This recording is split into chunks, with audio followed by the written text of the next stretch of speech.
Mark Fletcher, thank you so much for coming on the Grapple Theory podcast. MP for Bolsover, is that correct?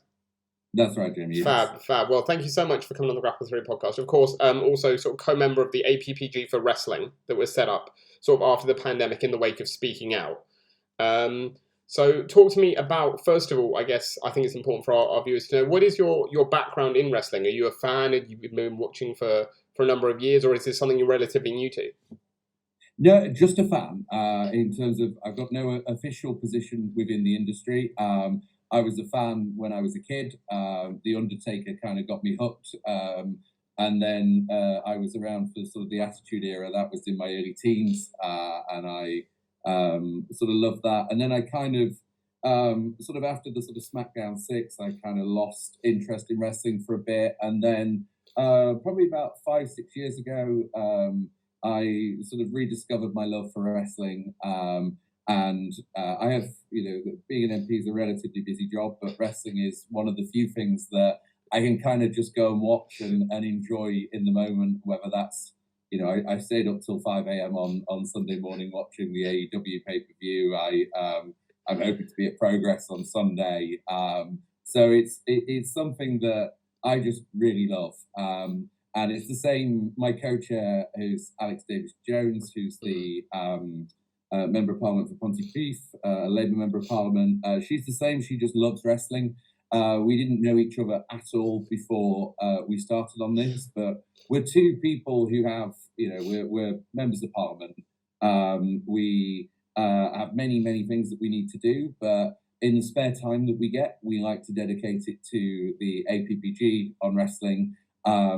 I think it's really important because a lot of people sort of misunderstood what an APPG is. We're not the government. We're not a regulatory body. We're actually a group of parliamentarians that have an interest in one subject, and that is British wrestling. And actually, some of our membership don't have an interest in wrestling. They're just curious about what we're doing, or they have a connection through their constituency.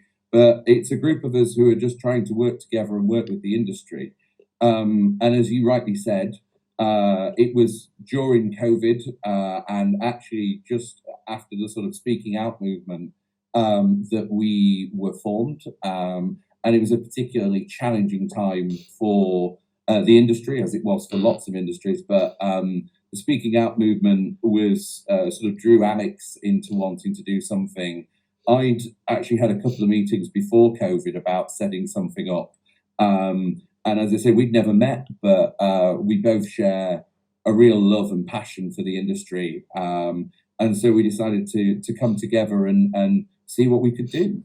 Yeah, and you mentioned that, and I think that's something that's key to get onto as well, because there has been, like you say, some sort of misunderstanding among a lot of people, myself included at times, about sort of the power the APPG for wrestling has, and what you can actually do in terms of government, rules and making rules, things like that. So you mentioned that, and obviously I imagine it's got to be maybe obviously good in one way, because it's sort of like a community group. It's bringing people together from across the country that all love wrestling, that work in wrestling, that want to be part of wrestling to better the scene. But I imagine it must be, on the other hand, a little frustrating as well, knowing that sort of it's tough for an APPG, whether it's wrestling or anything else, to sort of enforce any sort of government, change at government level in these things. Yeah, and I think the greatest frustration is when people assume that we are the government, and that's not the basis on which we operated. I think it's almost a year to the day that we produced our report, which was, I think, the first ever parliamentary report of its kind anywhere on the future of British wrestling. And actually, wrestling is different to a lot of industries in that there is no governing body, which is very unusual for a sport or performance art to have nothing of that nature. Usually, change and sort of minimum standards would come from a governing body, and a governing body would work alongside the government or whichever organisation, be it Sports England or the Arts Council, to further that particular industry. Wrestling doesn't have that, and there's various reasons for that.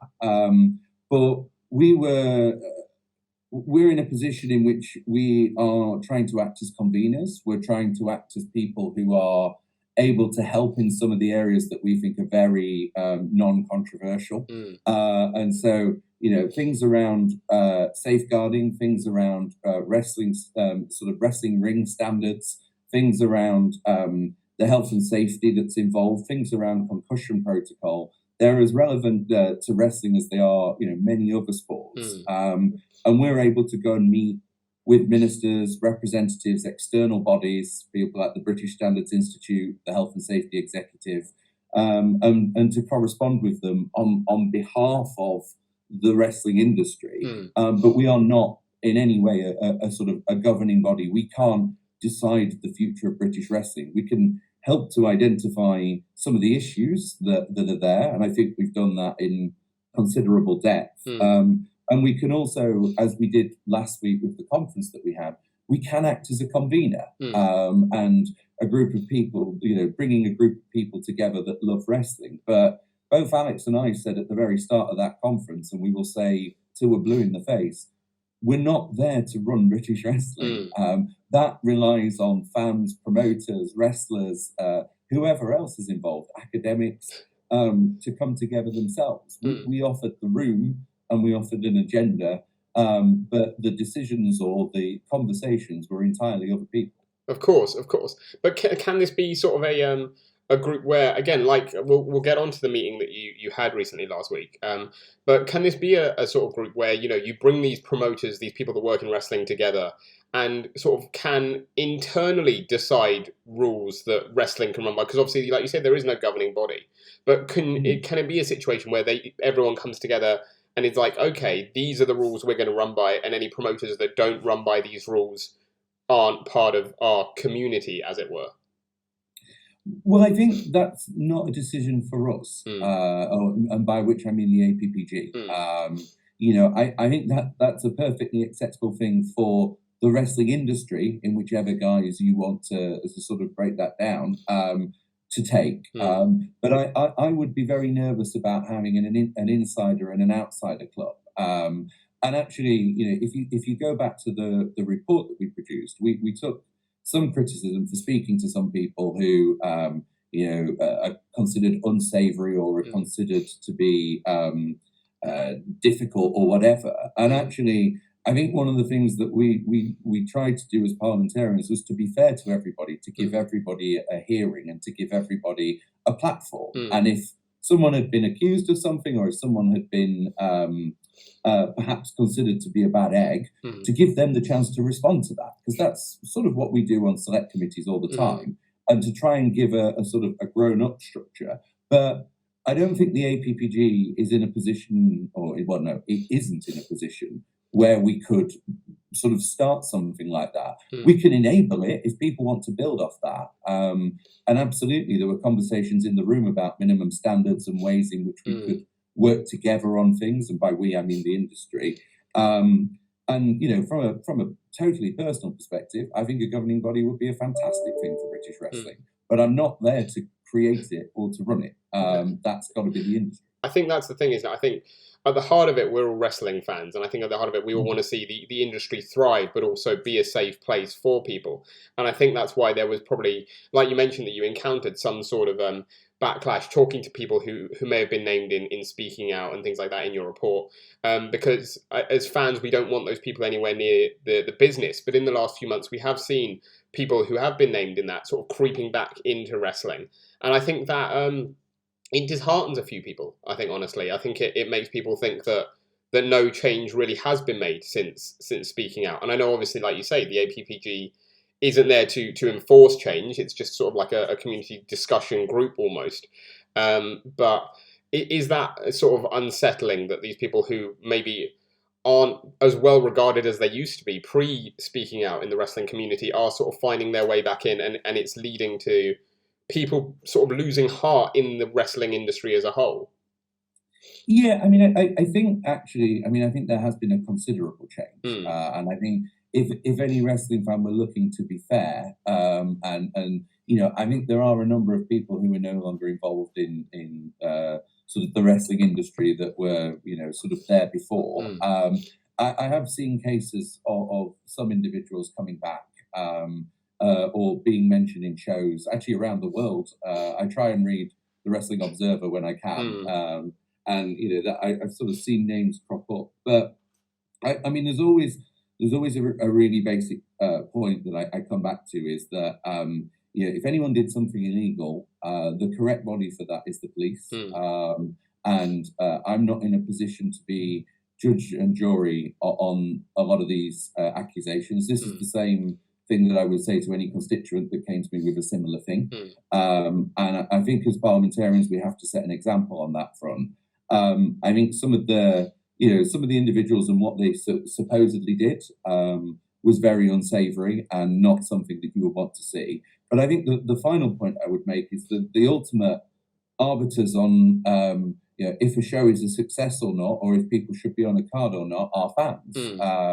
And nothing is, if fans feel strongly enough and nobody turns up, and it's made clear it's because of one individual or two individuals or a particular promoter or whatever it is, that is the power that it is. The APPG is not in a place in which we can police something of that nature. I think we've done, one of our sessions at the conference last week was on speaking out and what progress has and hasn't been made. And I'm sure I can speak for Alex in saying we're pleased that some things are better. We're frustrated that not everything is better. But this is it's part of a wider societal challenge, I think it's fair to say. But there are also huge gaps in wrestling when it comes to safeguarding and the credibility around making sure people are accredited and that their reputations are sound and that can be backed up. And I'm a governor at a school and I have to do safeguarding training every year. I have to go and get a DBS check. And if I were a coach in another industry, I would have to do similar things. And so one has to question, why that isn't used across the board in wrestling. No, sure. Well, you mentioned the conference. We're going to get onto that as well, because sorry, I apologise to keep bringing it up. No, it's all right. No, because it's important, and that's what we want to get to. I mean, when is it? Well, is it going to be the minutes from this meeting made publicly available for wrestling fans to see to know what went on? I don't actually know the answer to that question. Okay. And there were not minutes per se that I'm aware of, so I wasn't sat there making the points. And actually, some of the stuff that was said, perhaps I don't know if individuals would want that to necessarily be shared because it was, some of them were talking about very difficult things. Sure. I understand that there was some recording of the event itself. I actually think that was Loughborough rather than us that was doing it. So the honest answer is I don't know, and I can't say anything more than that because I just genuinely don't know the answer. No, sure, fair enough. I mean, I hope that we're invited next time here at Grapple Theory. That would be an honour if we could get in next time. That would be great, but we'll save that for another time. Well, no, if you don't mind, that is actually a really important point because we made lots of mistakes. It was the first one we've ever done. I would love it to be an annual event. We worked with Loughborough University on it. They were a big part of the planning of the day. We worked with Equity on it as well.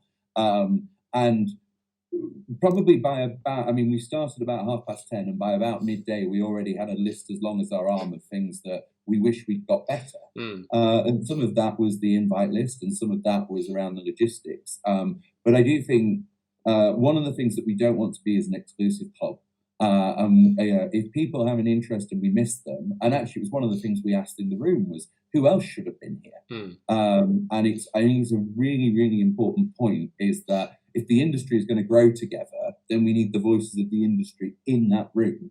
And I'm absolutely happy for you or for whomever to be in that room if you want to help take British wrestling forward. I was going to say, so you mentioned that, and this is something that mainly from other promoters that we got the question for when they knew we were having you on is what was that sort of initial, criteria, I guess is the right word, for the promotions or promoters, I should say, that were invited to this first one? Like, what was it you were looking at that sort of got them the invite, maybe over some others that you, like that you admit maybe you missed out and maybe could come to the next one? Yeah, I think, and forgive me because I didn't do it. And so it wasn't a sort of my mates list because I didn't know 99% of the people in the room. But I think the predominant group were those who engaged with us on our report, and then I think on top of that, Loughborough had some suggestions for people who've engaged with them on some of their work, and I think that makes up the bulk of the room. Right, okay. Because that's the thing, I think I saw a lot of stuff online, and a lot of stuff we got messages about as well, was that a few promoters thought that the northwest of England in particular was sort of quite underrepresented in terms of who was invited. Is that an issue that I guess you can sort of correct it, when the next one happens, and will you be reaching out to those companies? Yeah, I should say. So I don't know who everybody in the room was Sure. in terms of I don't know where everybody was from, geographically or indeed by company, unless Right. they said it. It may be a totally fair cop, and if it is, then we hold our hands up. I should say one of the things that Alex and I have spoken about a number of times actually is that we haven't been to a show in the Northwest, and that's something that we're really keen to do, sort of together. Because it is difficult sometimes, particularly our majority of our time is in London together, and we do the APPG in our spare time, and I think we are really nervous about appearing to be sort of cliquey or just having a certain geographical spread, because that undermines the whole point of what I think the APPG can bring. So if there were promoters from the Northwest we missed, or indeed if there's any other group, if there was somebody in Wales or wherever, all I can say is I totally apologise. Please do drop us a line. It wasn't meant to be. It wasn't. I've explained where the guest list comes from, but also one of the most important things about running something for the first time, and wrestling promoters should appreciate this more than anyone else, is that you get things wrong, and you make mistakes. And I'm super happy to go away and correct it next time. And what I hope there will be a next time, and try and make sure that the room is something that people can have buy-in and people feel have credibility. I mean, on the positive side of it, I know I've grilled you a bit on it, but on the positive side, how nice was it to sort of finally, I guess almost, I guess like a year and a half after the APPG got set up, almost have this whole community in a room all together discussing issues and, like you say, discussing what can be improved and also what has got better in that time. How nice was that? I'm in danger of getting a little bit emotional at that point, because I was phenomenally proud of what we did, and there's a team that work with us who are completely unpaid and do it because they love wrestling, and for an industry that setting up a wrestling APPG, I mean, you feel like a heel all the time. There's always something that everything you say can get sort of misinterpreted or can be challenged, and everyone has their own sort of agenda, and it can be a minefield. But actually, I thought it was a really amazing moment for British wrestling. It was probably the moment that gave me the most hope that actually we can make this work, and that these people want to try and help each other and work together and make this industry safer. Yeah. And as someone who just, there have been many moments where I've considered, is this APPG worth it? Because we've given it a lot of hours, and it would be easier for me just to go to shows as a fan and to sort of keep it as that. But actually, because I love wrestling and I want it to be an industry that we can be really, really proud of. And I take friends to shows and say you'll never understand it until you see it, and it's brilliant, and they come away and they love it. But that background, that professionalism, that sort of taking what we do seriously and understanding that some of it's really dangerous and some of it's really important. That bit's not always there. But actually looking at that room and hearing those discussions and those voices, and some of which was criticism of us, some of which was perfectly valid, and some of which was challenges to the other people in that room. It felt like a really important moment, and one that gave me a lot of hope. And I've done lots and lots of things in this job that I've loved, but there aren't very many moments when I've been prouder. Yeah, which is great to hear. And we've touched on a few of the issues that sort of British wrestling has been facing. So we'll go more into depth on some of that. I think the main thing that people are concerned about, especially in the wake of everything that happened in Speaking Out, which, to be honest, I think as a fan and knowing a lot of fans as well, probably devastated the industry just as much as COVID did, is things like safeguarding in wrestling schools and wrestling promotions. And we've had a few people contact us. I think a few people tweeted at the APPG for wrestling as well, regarding a wrestling promotion. I won't name them here, but about a wrestling promotion that was running a show with sort of kids as young as 10 on it. It's a from what I understand, it's a program that this promotion runs where they teach these young kids to wrestle and then they put them on a show. But it seems, especially in the wake of Speaking Out and everything, that is a sort of quite a major safeguarding issue in terms of getting children that young in the ring, and also who are the people that are training them, and how that can be policed. I mean, I know obviously, like we discussed, the APPG doesn't have a huge amount of sort of authority in that sense, in a government sense. But is it a case where if things like this come up and people are asking you to look into this, that it can be looked into and dealt with in some way? Yeah, I mean, forgive me because I wasn't aware of all of the background of that.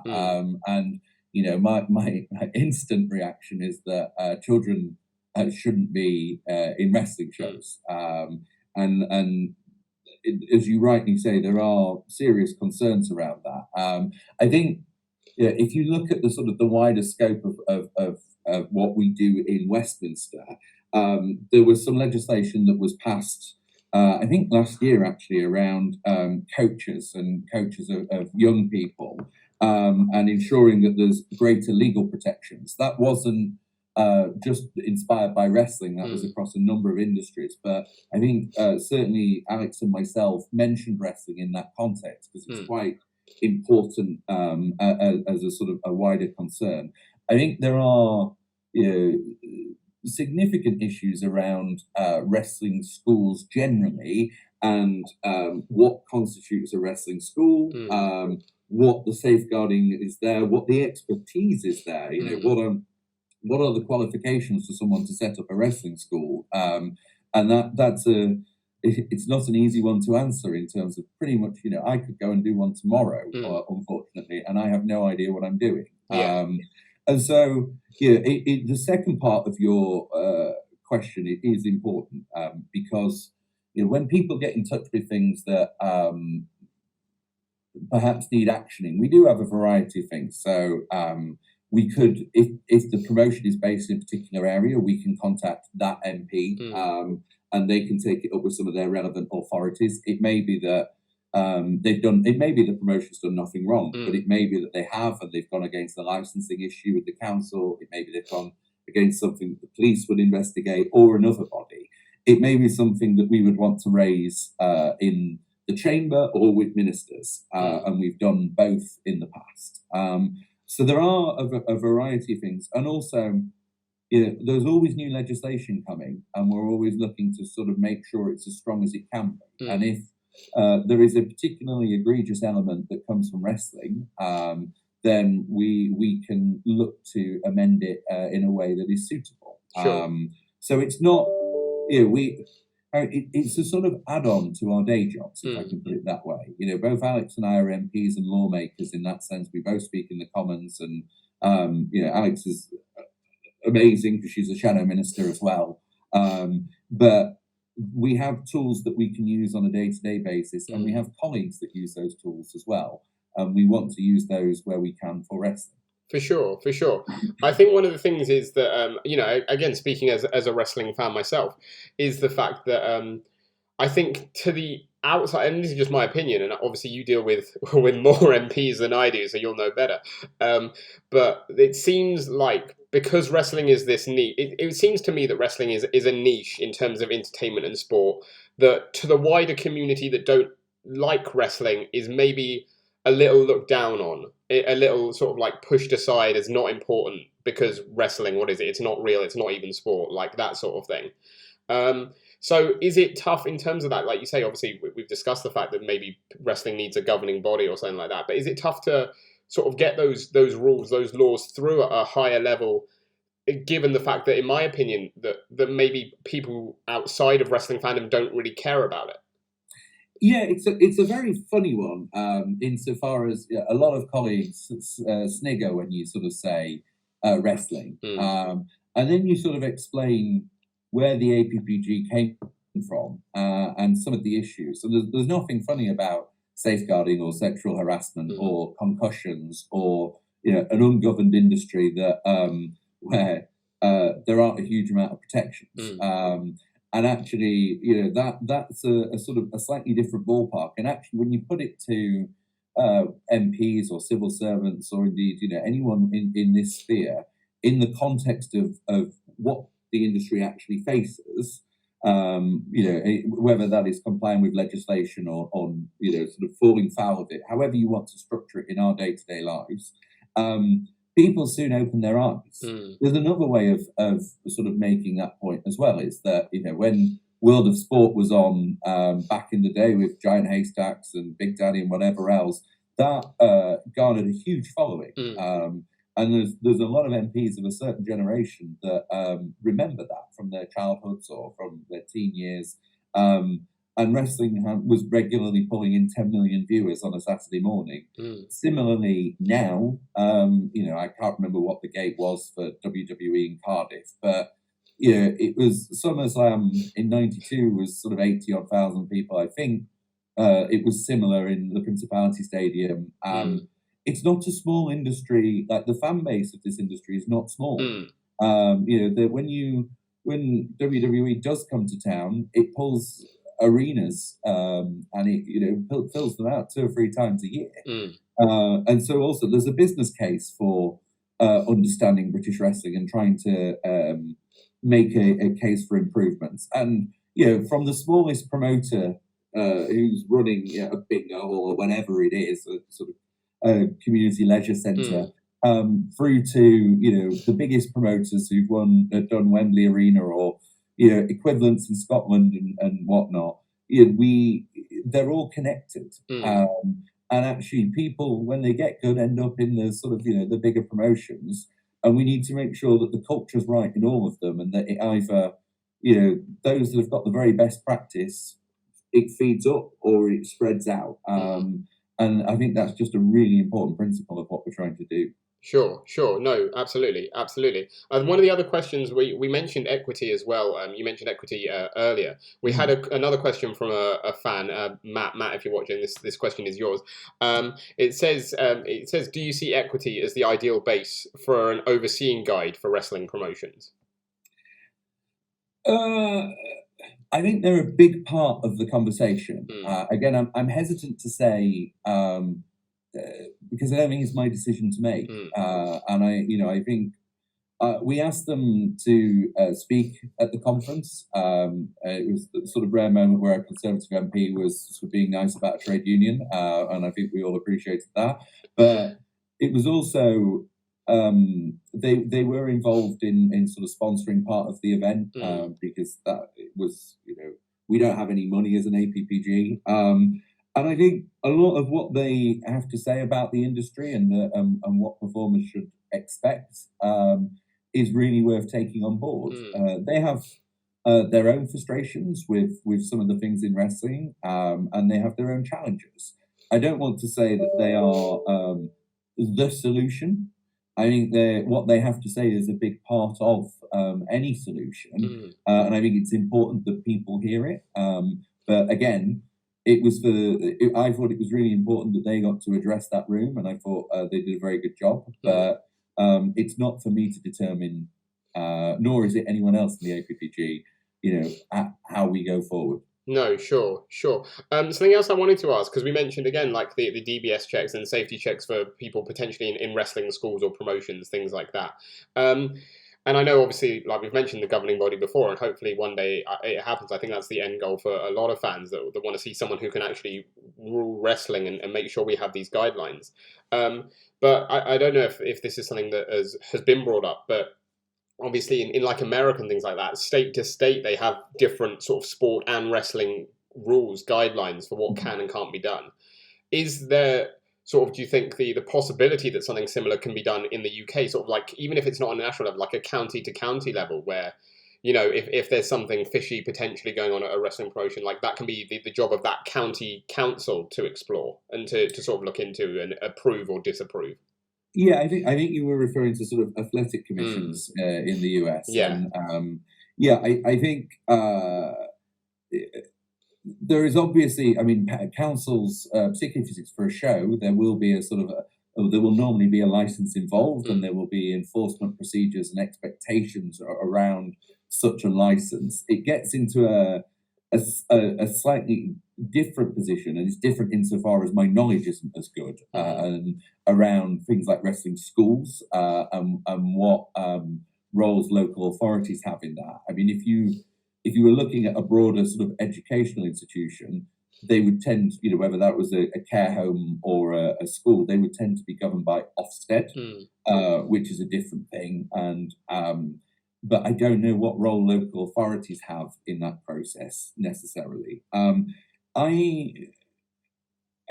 I think it's important we don't tar everybody with the same brush. So there Mm. are some promoters and some schools that go out of their way to be exemplary, that go out of their way to make sure that they are safe, that they have DBS checks, that things are age appropriate, that it's all sort of thought through, and we should definitely praise those, and that should Mm. be the kind of thing that we British wrestling should shout about, Mm. and encourage others to do. But we also need to be aware of the fact that that's not everybody, and there are some horror shows as Mm. well. So, I think there is a role for local authorities. Now, if I remember rightly, that was a part of the report that we did. Mm. But I also think that it's a much bigger picture, and I think the athletic commissions in the US. My understanding, and it's based a lot on what Dave Meltzer's written rather than anything else. It's very patchwork. It Mm. was much more predominant in previous decades to Mm. where it is now.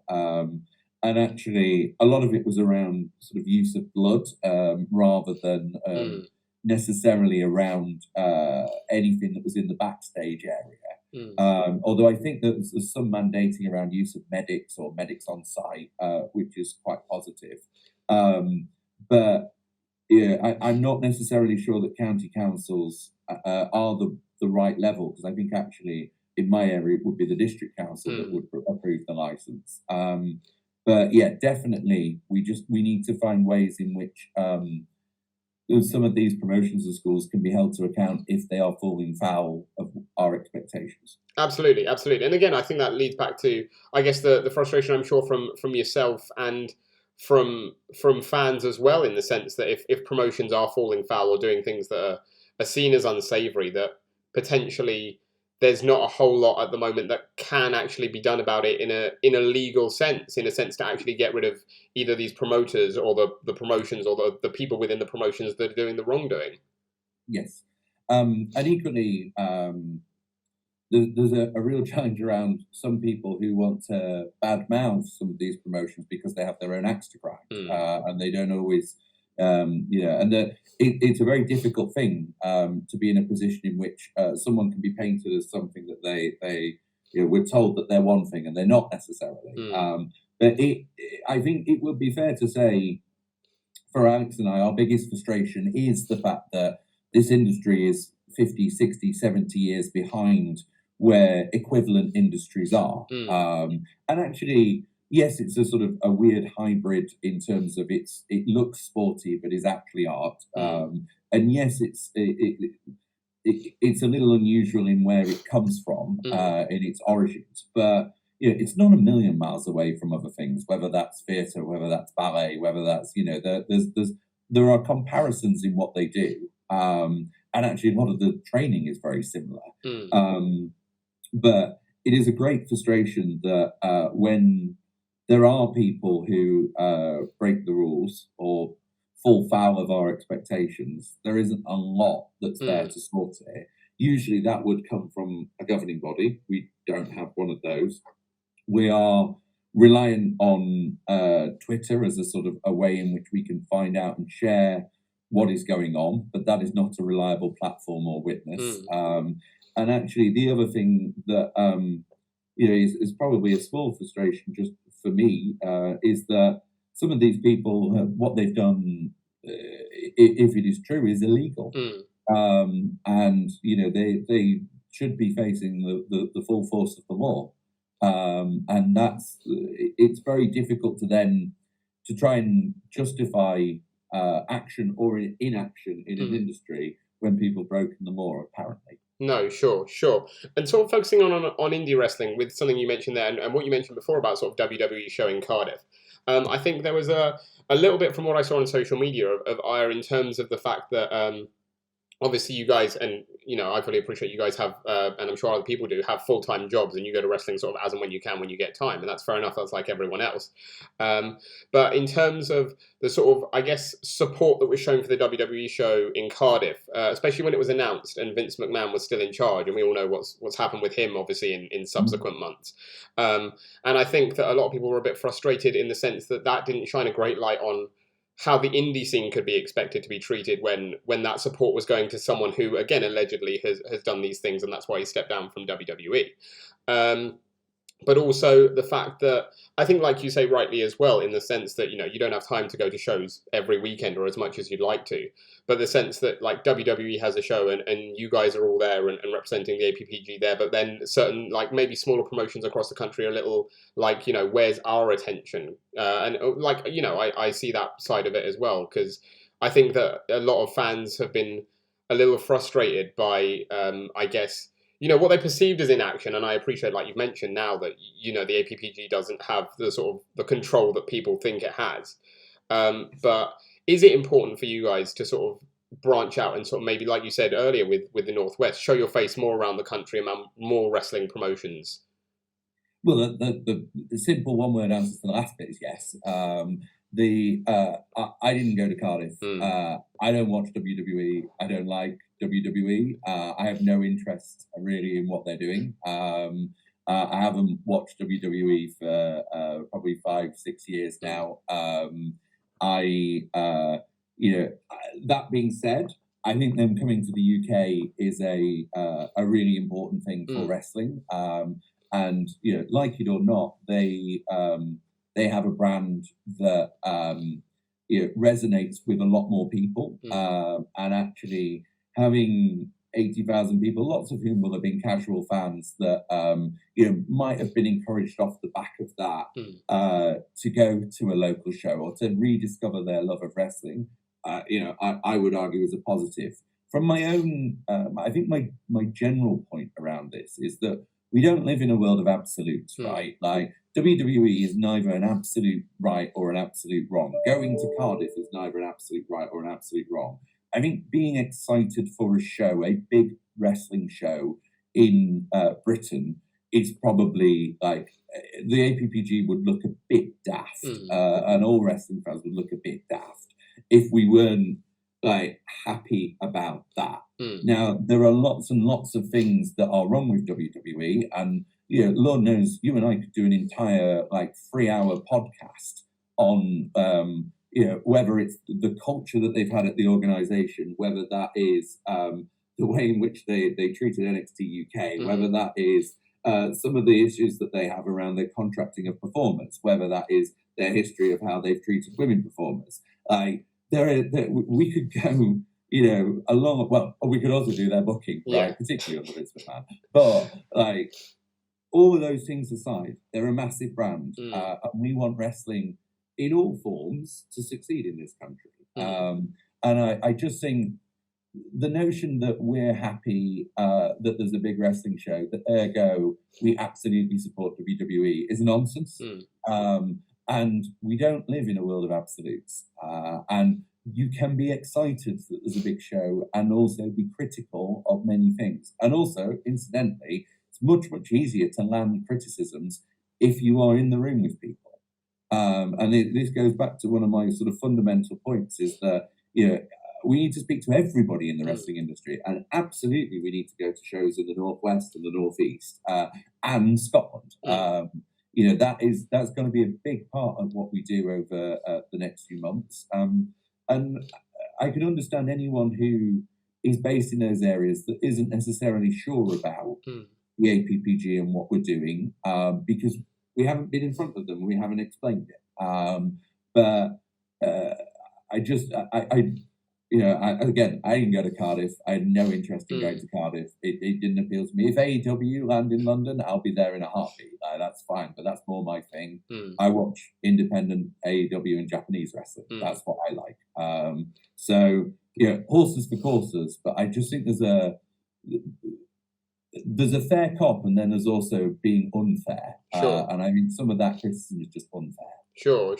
Again, like I'm sure you can appreciate, there are like sort of again indie promotions that reached out to us in the lead up to this, but also again like in the past who think that that's almost like we mentioned again with sort of people caring about wrestling outside of the community, and the fact that it's only the big companies that sort of are cared about when it comes to making significant change, and that's why the indie promotions maybe continue to suffer a little bit, because or indie fans essentially continue to suffer a bit because the focus is on the big companies rather than people feeling it should be here where our promotions are, where they're running every week or every month. Yeah, and we Alex and I have been talking for a little while about trying to get out more and trying to sort of do some of these things. We don't have a huge amount of free time because we have full-time jobs and constituencies and families and other things as well as wrestling. But neither of us need to do this is also a really important point. We're doing it because we love wrestling, and the notion that we're sort of anti-Northwest or anti-wherever, it just isn't true. We want wrestling to succeed wherever it is. Sure. And it's why I'm perfectly happy saying some of this is fair cop, right? Some of this is criticism because we haven't done it. Doesn't mean we don't want to do it or won't do it. It's just we haven't got there yet. And not everything's a conspiracy. Sure. Perhaps another community meeting up in the north would be good. Maybe that'll settle a few people, like instead of in London. That's a good idea. I like that idea. Easier for people to get to, and there's a lot of wrestling promotions in Manchester and Liverpool. I'm sure they'd be delighted with that. Yeah, I actually, yeah. And it's this was my whole point at the conference, was we asked for as brutal a feedback as people wanted to give. We're not precious. People hate politicians anyway. We're happy to be shouted at, but like from a perspective of saying, are there things we miss? So, one person in the room said that we hadn't done enough to identify the queer wrestling scene and ensure there was inclusivity from that. One young guy came up and said, actually, we've talked a lot about inclusivity and equality, but you've completely forgotten disabilities. And both of them were right. And both of them are things that I hope we can correct in the future. And now you've given me a hat trick, which is maybe we need to do it somewhere else next year. And I think there's a special thing about doing it in Parliament, and I don't think anything of that nature had ever been done in a Parliament before, like we did last week. But you're also right in that maybe we should be going to them as well. Sure. No, I appreciate your honesty on that. Something else that we talk about, sort of like fan questions that we got. Something else we got asked, to ask a lot, probably the top one, was from the report last year where you mentioned that the APPG had secured funding for British promotions working overseas. What does that entail? Like, how can promotions, I guess, take advantage of that, and what does that sort of stem from? So I think this was something that we were speaking to the Department for International Trade about, and I think so there are, for any company, just leaving aside wrestling for a second, for any company that is looking to either put on a performance or usually to sell goods into a country or to attend a show, there's often sort of support in place. So there are various schemes that the Department for International Trade runs. We corresponded with them and said, what about wrestling promotions? And they said, we not really thought about it, but yeah, they should be eligible for these sort of bits of the scheme. And that comes, it's not just funding, it's consular support as well. So forgive me, I'm losing my voice. No, it's fine, it's fine. In certain countries, we will have representatives of the International Trade Department in either the High Commission or the Embassy, and they can provide on-the-ground support for British business, or sometimes it's around cultural sensitivities and or language or currency, whatever it is, it's allowing companies to access sort of bespoke information. And what we did was allow sort of them to register that wrestling companies could be on that, and if they wanted to, sort of tour or sell something, then they could access that information. So the best place would be either the International Trade Department or drop us a line on the Gmail account for the APPG, and we can put them in contact with someone. Fab, and that's the best way for promotions who want to run a show overseas to sort of get that process started. Yeah, absolutely. I mean, it's not. I have to say, it's not something that, as an APPG, we have done anything on. Insofar as we had the conversation with DIT, what was it, 12, 15 months ago, something like that.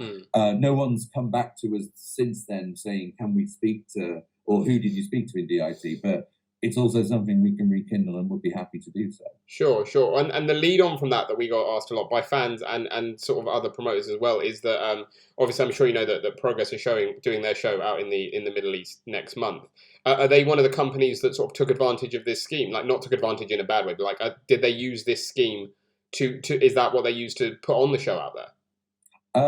I don't think so. And I mean, the honest truth is I've no idea, because we haven't helped any company on that basis.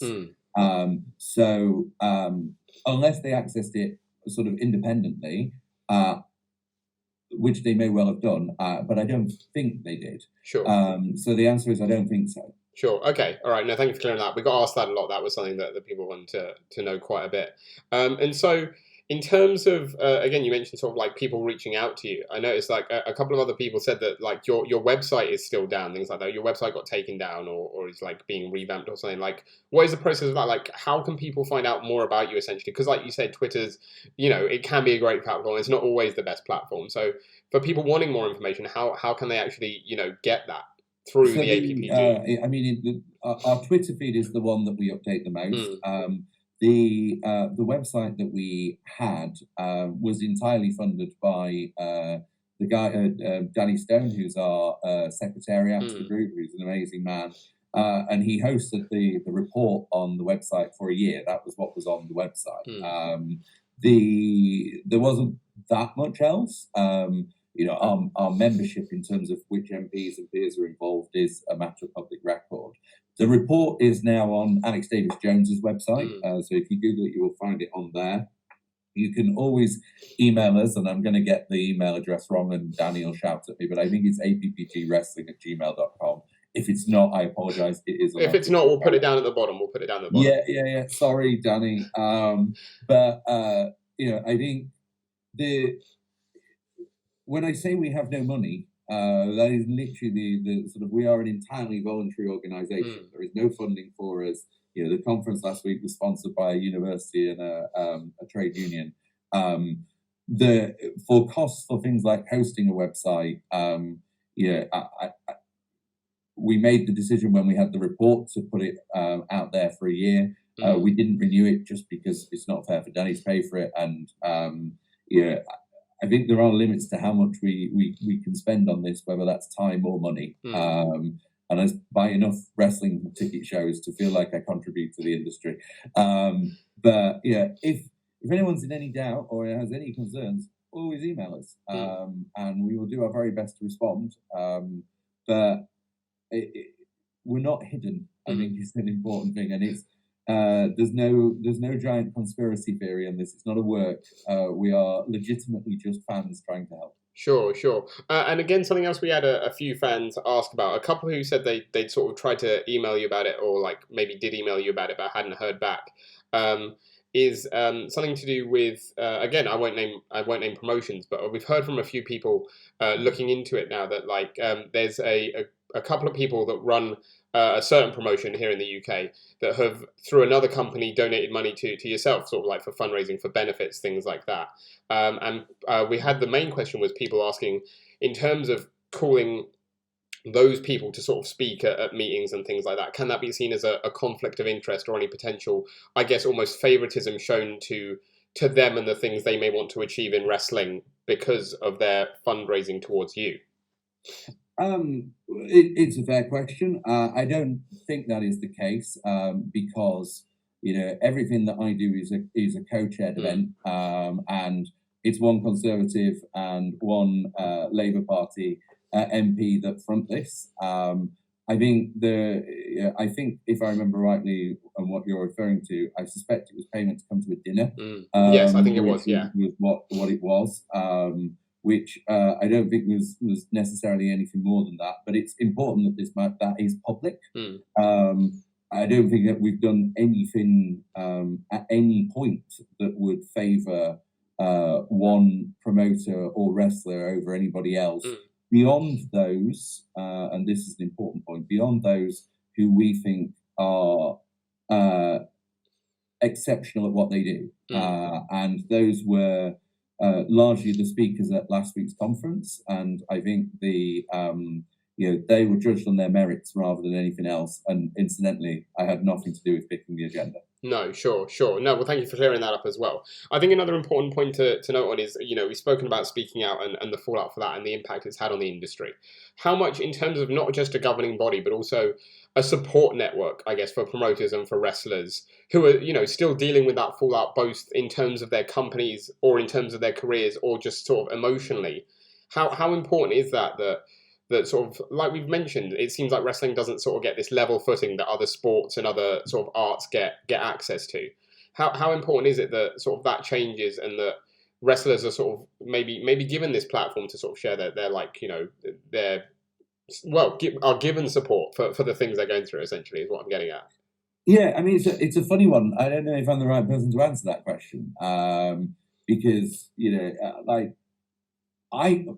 it's pretty obvious. I think it's really important, and that was one of the reasons why we've been doing what we have been doing. Whether the industry agrees, whether that's something that they think they can sort of take forward together. Like the APPG is it's funny because some of the people that are involved have become friends or acquaintances, and there are moments when you take a phone call. Or a promoter gets in touch, sort of often people you've never spoken to before, and they're in a state, right? They're in a horrible state because things are tough. And we do our best to be a sort of a good shoulder to cry on when it's needed. We do our best to sort of give our take on what's happening, but ultimately, it's a spare time thing, and if wrestling really wants to sort of help each other, in my opinion, there has to be something more structured in place. And it's frustrating because you'd love to do more, and you'd love to see it on a parallel with other industries. It's not there yet, but I don't think that means we should stop trying. And the whole point of last week was, well, let's see if we can try and work together. Yeah, and bringing that back to sort of what we spoke about at the beginning, what would your message then be to people who are sort of saying, who maybe watch this now and are thinking, like, if you guys can't make any sort of like rule change, like physical change, like what is the point of the APPG? Like, what would you say in that regard? Like, in terms of what's the reason for you guys being here if there's no sort of physical change that can be made to the industry by you being here? Well, I guess this whole conversation has been the sort of, I mean, we're an hour in, we've had quite a lot to say, and I would say there's a pretty contrary argument to that. So our report that we started with took evidence from nearly 100 people, including promoters, wrestlers, academics, whatever you want to name it, training, those that are involved in training schools, to get an assessment of where we are, and also to give an idea of some of the areas in which we're most concerned. I think, speaking out was undoubtedly the thing that captured the most attention, but there was some really important stuff behind that, whether that was medical training, whether that was concussion protocols, whether that was health and safety. We talked about ring standards. There's a whole series of things in and around wrestling that require either clarity or improvements. And actually, since that report, we've met with and corresponded with all sections of the government. We've met with relevant ministers. The ministers have written on our behalf, and we have also corresponded with Sports England. We've spoken to the health and safety executive over some of the issues that were raised in the report. We've met with the British Standards Institute and explained wrestling, and then said this is how it's different to a boxing ring. And we have people who build wrestling rings on a regular basis in that meeting to explain what is actually required. So it's not for a lack of activity. And then we come in with a conference last week that touches on, we did a session, actually Loughborough ran the first session on some of their work that they're looking into about wrestling as it stands at the moment, which is, in the same ballpark. There's a great synergy, but around where like the most up-to-date concussion protocols and what's happening in other sports, around safeguarding, around how some one particular wrestling school thinks that we can professionalize the teaching of wrestling to people, around health and safety, around speaking out. And then we gave a chance for the entire industry to talk back to us and say, are these the right things or are these the wrong priorities? And we are looking at everything that happens here, whether that's new legislation, whether that's speaking to the industry, whether that's getting the industry and the government in the same room, whatever it is, we're just trying to chip away. And I don't think, it takes tremendous patience. Most things in politics do. But I don't think anybody could say that we're not trying to move things further along on a whole series of things. And if everybody, again, this goes back to my absolutist point, but if everybody's looking for a big bang, wrestling is solved moment, that's not going to happen.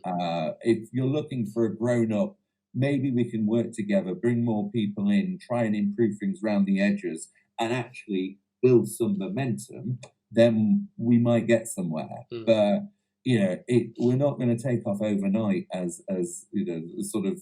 It's not all going to get solved, and we just need to be realistic about that. Sure. A couple of things actually, sort of going back to something I'd spoken about before that I forgot to ask. We had a sort of, I think it's something, and again, if the guys at Progress are watching this, like Progress are doing really good work at the minute, running shows. I don't want to think I'm getting on their back here because I'm not. I just think it's an important topic with the World Cup on at the minute being held where it is.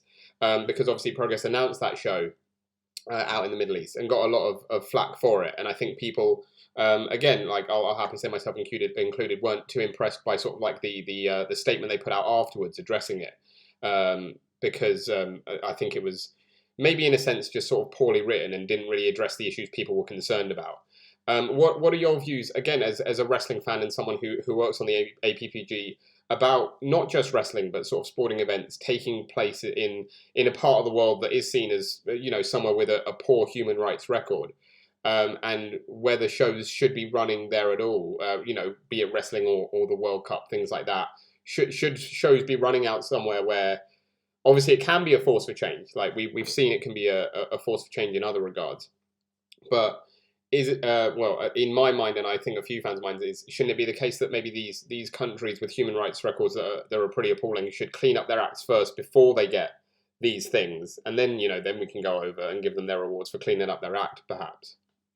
Yeah, I mean, I think you're right insofar as there is a wider context to everything that's happening in football at the moment, and I think this is a sort of I'm not necessarily sure what the right approach is, because I grew up just after apartheid in South Africa in terms of my sort of politically consciously awake sort of memories, and that was a very sort of there were people who thought we should absolutely have no contact, and then there were others who argued this is not a new debate. I think what is perhaps newer is a sort of a societal trend to try and be completely perfect to everything, and to sort of to like any mistake or any falling foul of a certain set of rules and standards means total banishment. Mm.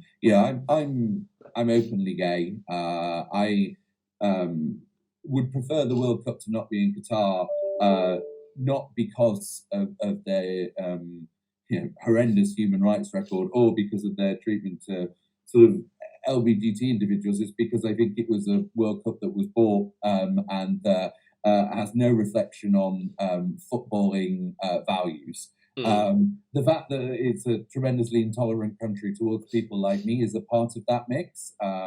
And I acknowledge that. But I also think perhaps just maybe having the global debate around standards encourages others to sort of think about, if we ever bid for this or if we ever wanted to be on the world stage, maybe we need to think about the sort of values that we encompass. I think, one of the people I admire the most in the world is Lewis Hamilton, and I think he's done a phenomenal amount of good in Formula One, going to some often very difficult places and talking about some often very difficult issues, but doing it in a way in which he's the very best in the world, or was at least the very best in the world at what he does, and that gave him an unusual platform. And I think he was pretty grown up about it.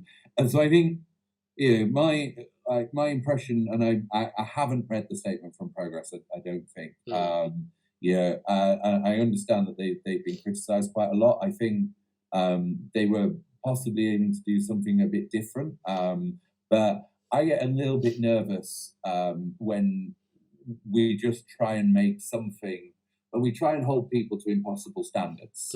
And I think that there are lots of people in this world that I disagree with, and there are lots of people in the world who disagree with me, and we can have that conversation. But I just think that sometimes we get in danger, again, as a sort of being absolutist and actually excluding ourselves from a much bigger conversation around human rights, but also around cultural exchanges and also around the history of change in society and what does and doesn't work. And I don't know what does and doesn't work. I'm not, I'm grown up enough to admit that I would get nervous if it were my decision. But I don't think we should criticize people for trying. No, sure. So again, I haven't sort of maybe grilled you on too many like direct yes or no's, and I don't mean this as a direct positive or a direct negative. It's purely neutral. But like, would you say then, without obviously because the event hasn't happened so without knowing any fallout from the event, would you say at this stage you're sort of like happy with Progress's decision to go out and put a show on in the Middle East?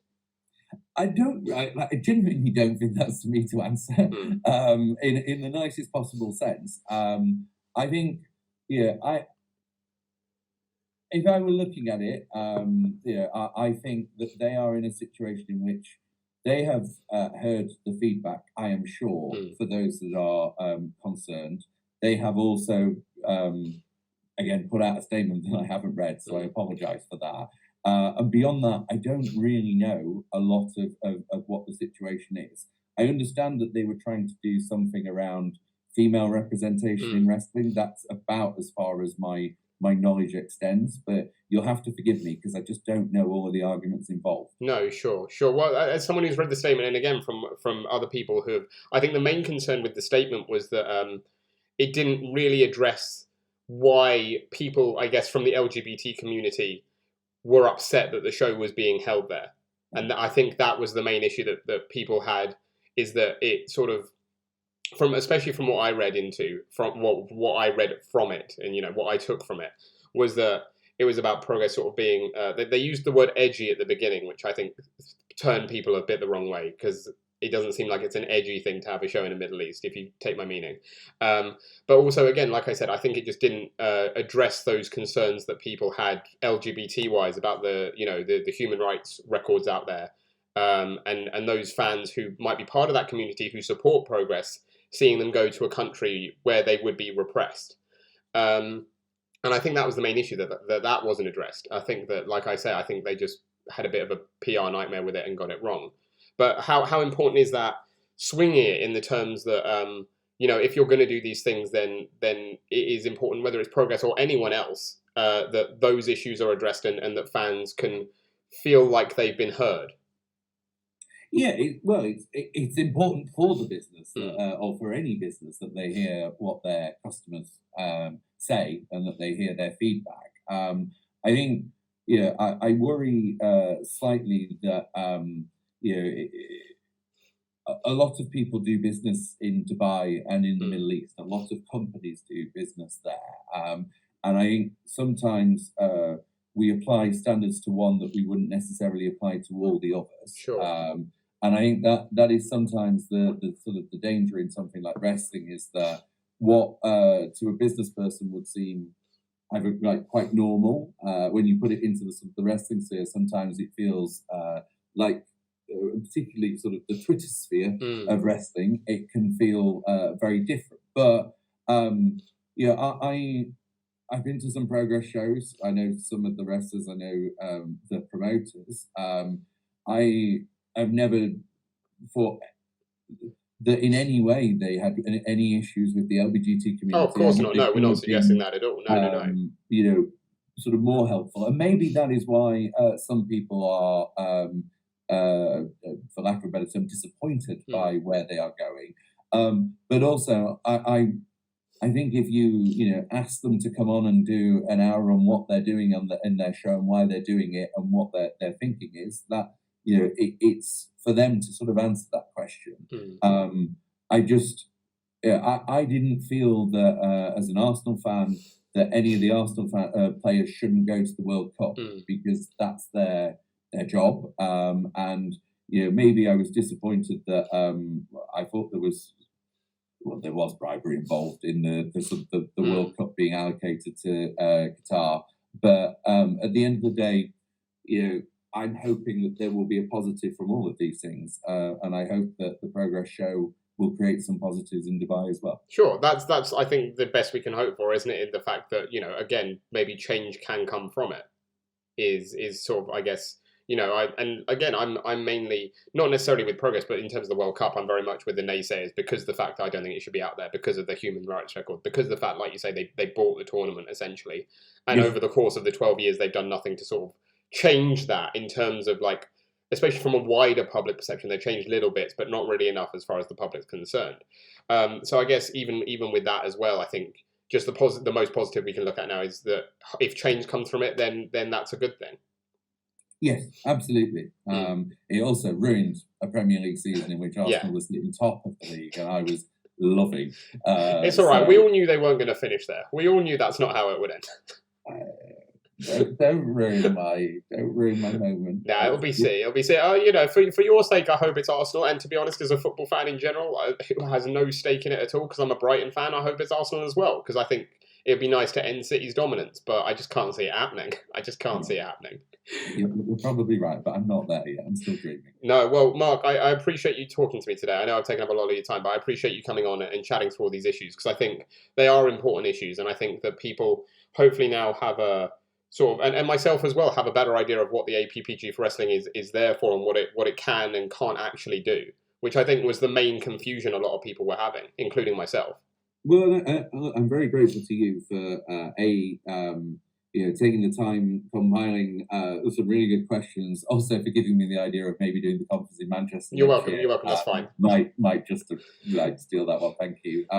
But also, I feel like, and maybe this is an apology or a non-apology, but I feel like I've said I don't really feel like that's a question for me a lot. And that might be frustrating to you, or it might be frustrating for someone that's sort of listening to this.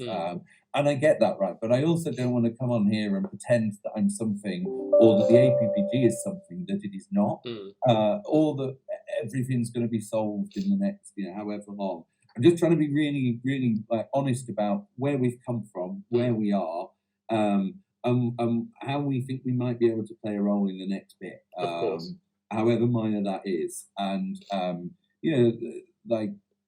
I'm sure if you'd have had Alex here, she would have given 90% of the same answers, albeit with a nicer accent. But we're just trying to do this because we love it, and I appreciate everyone in wrestling has really strong opinions. It's one of the reasons that wrestling is great.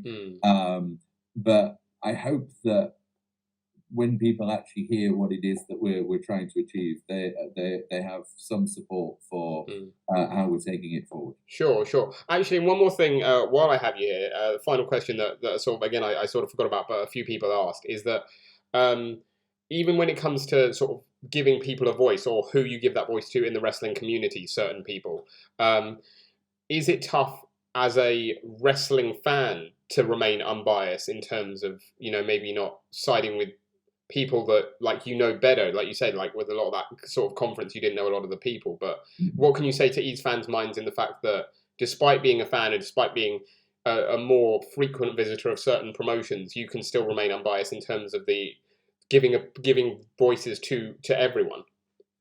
Yeah, I think I actually think that's one of the biggest challenges of being an MP. Actually, so I wouldn't just limit it to wrestling.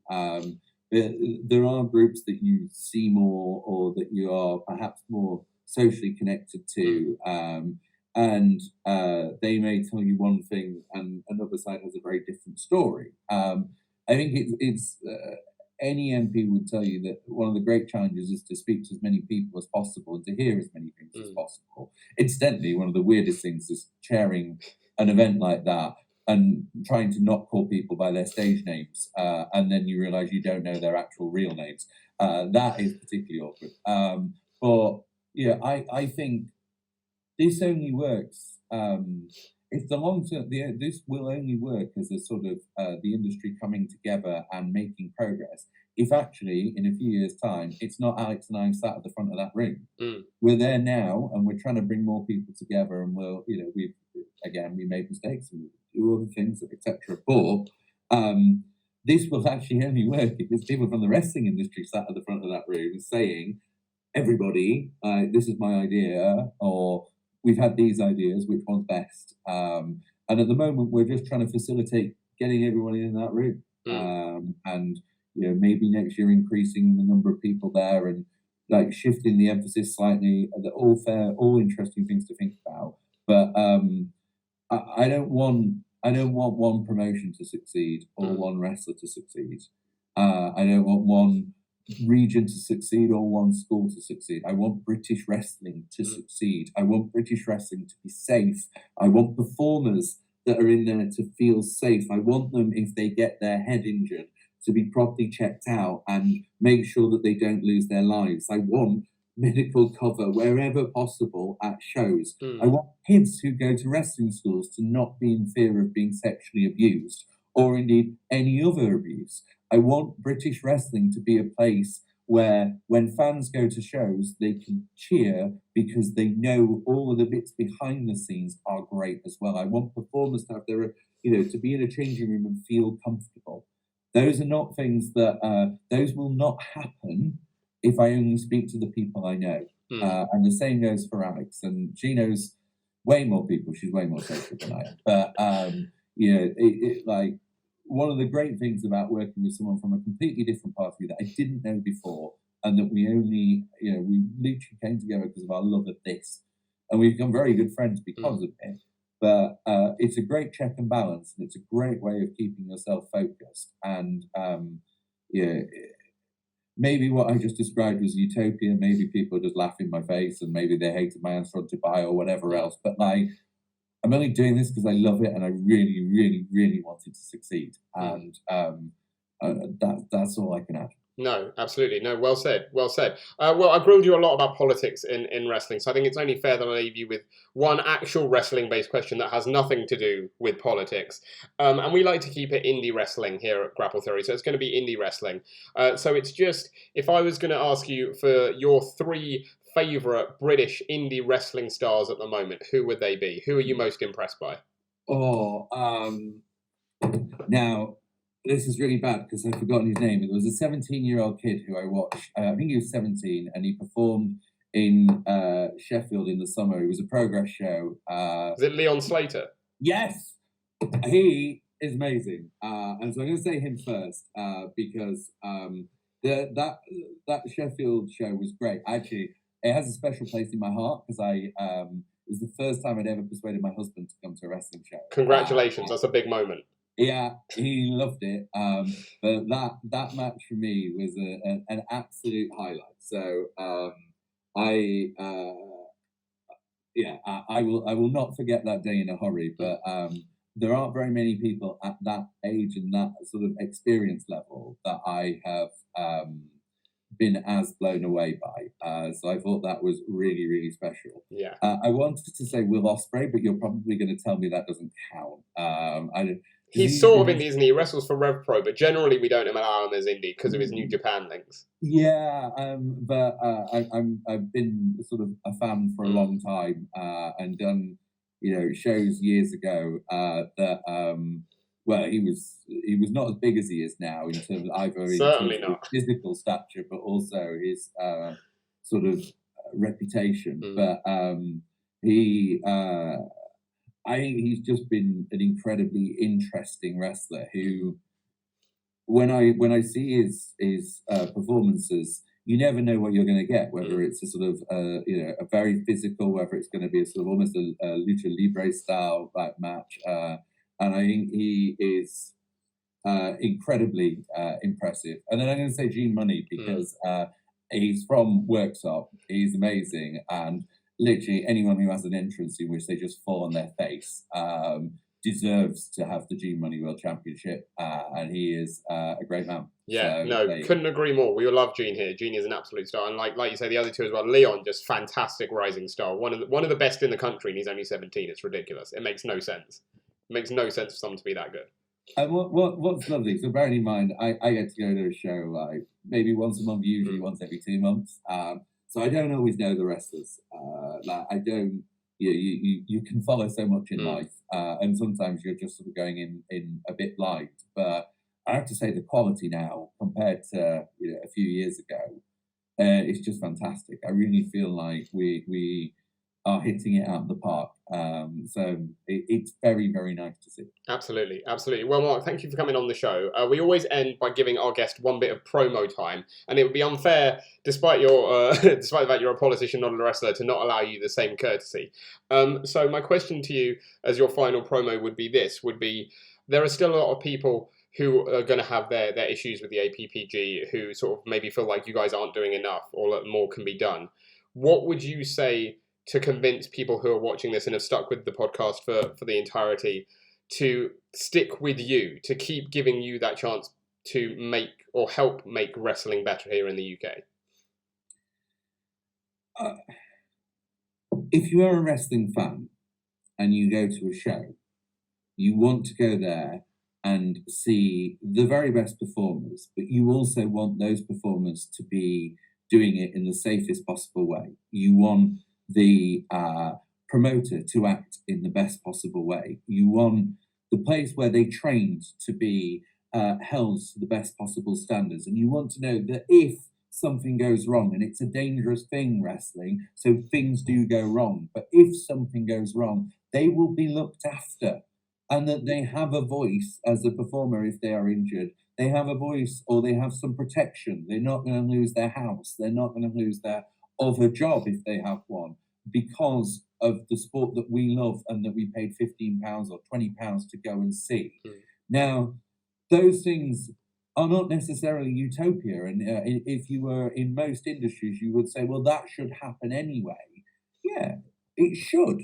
But wrestling's behind the curve, and those of us on the APPG are trying to get us to the point where we're at the equivalent stage of where other industries are. We're trying to work with trade unions to bring those in. We're trying to work with academics to give a solid grounding of what British wrestling is. We're trying to work and explain to the government where things can be improved. And we're trying to work with every other branch that has any role involved in wrestling to try and make it safer, so that when you stand there as a fan, or you sit as a fan at any show, you know that that ring is safe. You know that that performer has been trained to a suitable standard. You know their opponent has been trained to a suitable standard. And you know that if something does go wrong, then they have some protection.